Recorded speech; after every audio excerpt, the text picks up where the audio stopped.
Avril Lavigne is opening up for the first time about her battle with Lyme disease. The Canadian singer tells Good Morning America, and specifically Jesse Palmer, all about her struggles with a rare bacterial disease. Avril was diagnosed back in 2013, but says she's seeing a lot of progress and is just really grateful to know that I will make a 100% recovery. But it isn't an easy fight. Just look at the amount of medication she posted on her Instagram, saying she's been in treatment for 6 months and is about halfway through the process. Avril's Lyme disease is believed to have stemmed from a tick bite and it left her with conditions that made her bedridden and chronically fatigued for long periods of time. Avril reportedly said it took her 8 months of searching to find the proper doctors and treatment for her health condition. Even though she is married to Nickelback singer Chad Kroeger, we're willing to bet the skater boy can come back, so long as her Lyme disease disappears. Mark Wahlberg may have struck gold with Ted and Ted 2, the movie franchise about a bear coming to life as a result of a childhood wish. But get this, it almost never happened.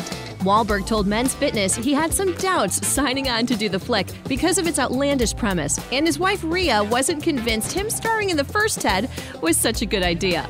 Can't really blame her. Mark even admitted that he was reluctant to read the script because it's about a teddy bear coming to life, so he pitched it to his wife on the way to the Oscars for The Fighter, no less, and she called him an effing idiot. Of course, Wahlberg eventually took the part in the Seth MacFarlane-directed comedy, and lo and behold, it took in $549 million at the worldwide box office. And it even generated a sequel with the likes of Amanda Seyfried and Morgan Freeman. The following-up film made an impressive $33 million on its first weekend, and if we had to guess, there's probably at least one more film down the road.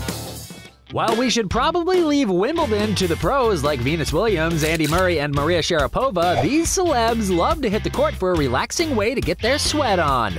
Adam Sandler took to the court for a little Father's Day fun with family, and Tony Bennett has been known to throw all-star tennis events for charity. Meanwhile, Khloe Kardashian and Scott Disick played some tennis together, although we're not sure slapping the rackets together is entirely good form. Kaley Cuoco and her tennis-playing husband Ryan Sweeting hit the court for charity too. But Kaley seems to get a bit easily distracted. And Harry Styles knows that for a round of tennis, it's best to keep your hair out of your eyes with the appropriate headgear. Even Jamie Lee Curtis knows that tennis is a fun way to stay in shape. Let's leave the celebs to their day jobs and let the pros play Wimbledon. Channing Tatum, Man Crush Monday. Kind of a no-brainer, right?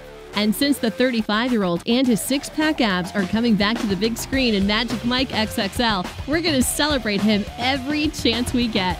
The former sexiest man alive is not only the star of the popular strip flick, but he's also its producer. And let's be honest, he's pretty much the main attraction. Must be something about those moves. Now, we're certain that Jenna Dewan is a pretty lucky woman. Of course, Channing isn't the only reason to buy a ticket. He's joined by a pretty star-studded cast with impressive bodies to boot. Joe Manganiello, Sofia Vergara's main squeeze, is back. And from what we can tell, he's not afraid to get down and dirty. Matt Bomer's back too.